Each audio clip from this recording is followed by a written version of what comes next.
Greetings, my friends. I am Gilles Mansillon. I wanted to come and wish you a good day. I thank you so very much for coming, for your presence. If you're new, I thank you for subscribing. I thank you for sharing, for commenting. If you have any questions about any of those things I'm talking about, I'm here to offer guidance, inspiration, support in this shifting time of where all the energies are shifting on the planet. I thank you for your donations. I wanted to discuss a few others. First, it's very important to discharge all the fear, to use the courage to traverse the fear, to see there was nothing to fear. There's just limitation that we had within our mind. And to find joy in the here and now as much as possible, and then have been the positive expectation of wonderful things to come.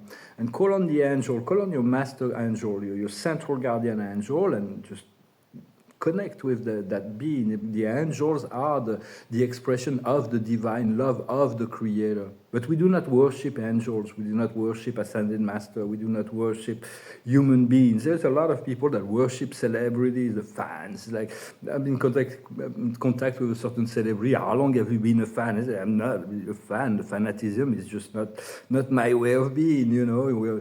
And so, and even lower divinity, when you go to God, you pray directly, you go directly to God. Otherwise, your energy will be distorted by the interference of lower divinity. Doesn't mean we cannot love and work together. Huh? We all are one together.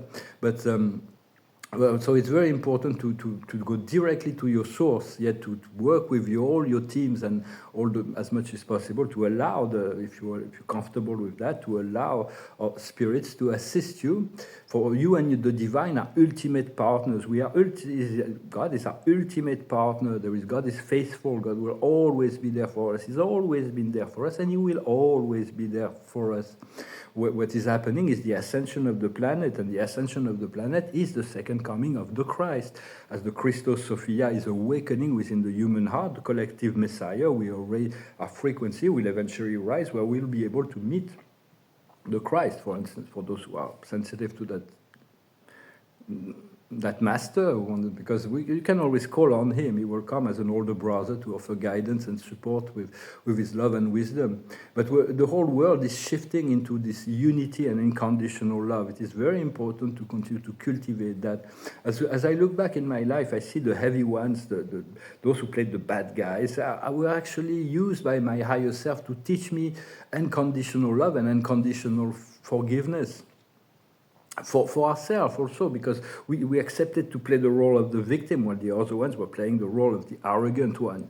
And so we have to forgive ourselves for allowing this experience. Yes, we learn through the process. Yeah, there are people that injured us, and then now they're asking us to beg for their mercy, because they think we were the one in fault. When someone step on your foot, you don't have to apologize. If just let them be. Just let them with their illusion, if that's what they're asking for. And so, because they're just playing out within their illusion of power, because they have a superior position. They think they can actually inflict their will upon us. So sometimes, but a lot of things that I'm going to discuss a little bit more about what is going to be in my next video, about what is coming on, what is going on between all this dark and light, because I didn't talk about it in the French video. I made a note of it, but I forgot to talk about it. But it's actually all a role play down here. It's just a role play. So it's like better be light about it, and always be aware of we're not always aware of the soul contract. So because sometimes we have soul contract, we're not aware of the dynamism, and sometimes the soul contract are not fulfilled, because some people, there is free will. So we have to accept that and adapt. We have to raise above the judgment and elevate ourselves above the polarity, move into the unipolarity of love and light. For all is God, all is love, and all is law.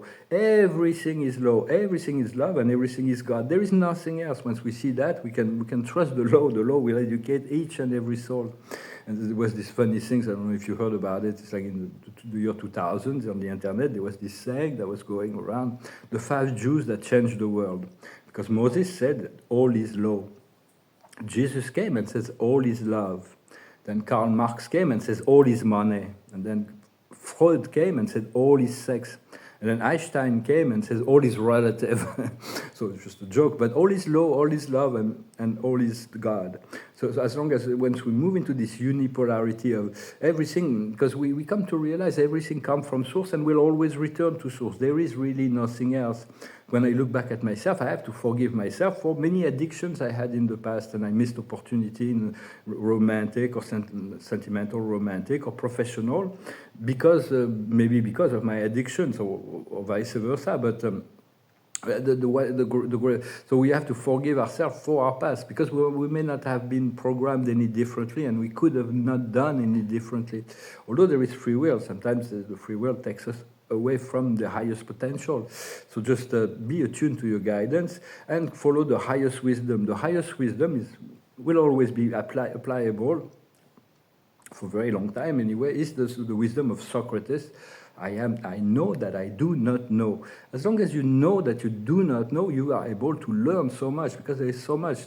That's why Socrates was the wisest man in Greece. It's what Apollon was saying, the mortal wisdom is so little that to know that you don't know makes you a lot wiser than all of those who pretend, who see. Even if they know, the knowledge is so little in relationship to what is the truth of God. Well, I hope this message was interesting for you. I'm finished with a song. I thank you so very much for your support and for your donations. I had this very strange dream. They woke me up at 12. When they wake you up in a dream in the middle of the night, I said, you need to know that. You need to remember that experience. I was in New York, and I couldn't stay there. I would say, well, I have to go to Moscow. And in order to get there, I ended up in a train that was going to Tokyo in Japan. And then there was this very surrealist, erotic scene that happened there. It was very bizarre. I was like contemplating to that, and it's like, and then I came out of the train, and it was like in this big station, and it was robots everywhere, but humanoid robots, and they were selling all kinds of things, but impossible to get my ticket to Moscow. So I was like trying to find somebody who could help me, and then I ended up on a roof in Paris, and so this Russian girl that I met in New York, she was like, you don't recognize me, so why don't you come to see me? Yeah, I was ready to come to see you, and so we were ready to go down from the roof into and then I ended up in this hallway with those other two girls that I knew, and they were trying to convince me not to go see this girl. It was very strange. Dreams. It was very bizarre. I had to take a note of that, because it was like it was all kinds of details that were really, really interesting, really strange. Right now, I seek to integrate a very powerful soul connection that I had. It's like, how do I experience? Because it's part of the memory. It's like, and this soul connection is not another soulmate. It is another part of my soul.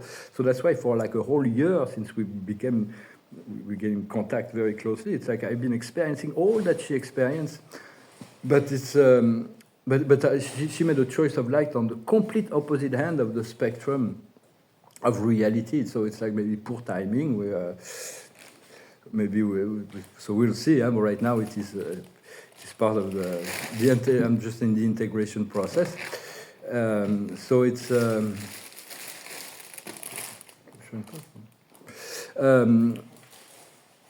Well, at the same time, I'm feeling great joy, because I feel there is so much celebration and wonderful freedom to come. So it's like very challenging to integrate the sorrow of losing that connection, while at the same time experiencing the joy that is about what is to come. But trust and faith that all will be clear, all will be balanced out at the end, and life always finds a way. Well, I hope you're having a good day. The card of the day is the healer. So continue to find wholeness, see wholeness within people, see their divinity that will assist them in finding this wholeness. We'll pull a few cards with those oracles. The observer of the day is imagination. Continue to cultivate your imagination. The highest wisdom is trust and faith. What we need to understand is into the sea, to make leaps of faith, to jump. Quantum leaps. What we need to understand is deep knowledge, to continue to cultivate this sense of deep knowledge. For Spirit says that this soul connection is really valid and valuable, but in the physical plane, she's in love with somebody else, and she left and everything. She's not even communicating to me, so why would I hold on to some illusions? And so, bad timing, I guess, because she was willing and able to come to see me, but I didn't have a home or the means to receive her, and the time to depart is coming. So it's all getting ready, and so hold on just 1 second. I'm sorry, I'm going to finish with a song. It's a song that speaks about two people that couldn't really understand, they didn't recognize each other down here. So it's like the question is like, would we recognize each other up there? It's called Tears in Heaven. Would you know my name if I saw you in heaven? Would it be the same if I saw you in heaven? I must be strong and carry on, 'cause I know I don't belong here in heaven. Would you hold my hand if I saw you in heaven? Would you help me stand if I saw you in heaven? I'll find my way through night and day, 'cause I know I just can't stay here in heaven. Time can bring you down, time can bend your knees, time can break your heart, have you begging please, begging please. Behind the door, there's peace, I'm sure, and I know there'll be no more tears in heaven. Would you know my name if I saw you in heaven? Would it be the same if I saw you in heaven? I must be strong and carry on, 'cause I know I don't belong here in heaven. Well, sometimes there is a difference between what is recognized on the soul level, like this person. Her soul recognized me, but she did because she sent me this beautiful love letter at some point. But it's like she was completely, now she's completely indifferent, but her soul keeps coming back to me, and it's like very, because she's part of my own soul, not even soul group. I think she's just part of my own soul, and it's like extremely annoying but I probably remember the beautiful things and let go of all the nightmare that she put me through. The observer of the day is family. For this, we'll always be family. We're always connected on that deep level, even if we never meet or never see each other again. So the highest wisdom is compassion. To sign on self, be good to yourself and good to the world, to do good deed, to be kind and compassionate regardless of what is the situation. What we need to understand is success. What we need to do is authenticity. And the outcome will be the mission. There is a new mission, the new aspect of the mission that is about to unfold. Success means destiny. What is it we want to achieve is justice. We do want things to be balanced and fair, because right now I feel a lot of things are being unfair. There's all kinds of disbalance because of karmic condition, and everything needs to be brought back into balance. And there's going to be justice into the world, about this all like dark energies. I'm going to discuss that in my next video. And what assists us on the way to success is recomfort, to find a way to recomfort ourselves, right? To find joy in the here and now as much as possible, and to be excited and in the gratitude and the readiness for wonderful things to come. It is good to prepare ourselves for that, continue to have enthusiasm in relationship to that which is coming, which is sometimes it takes a long time, because we're going to ascend only once in all our eternal career. So Spirit wants to know we are completely ready. We have all the tools, and our psyche is completely ready to operate within those higher planes. And God does not make mistakes. I Am Presence knows better than we do. Sometimes I receive information from my guidance. It's like, no, it's like down here. I don't feel that at all. I don't see that at all. It's not really what I experience. But that assists it assists God, although God is perfect. He's still learning. Also, it's like he's got this expansion process that is going on, and he's learning from all things, from all being. He's expanding through that. But those concepts may be a little bit hard to understand. they're a little bit out of the box in relationship to much of the old teachings. But it's those things are true, and I hope they resonate with you. I thank you very much. Wish you a wonderful day, and I'll talk to you later. Salat.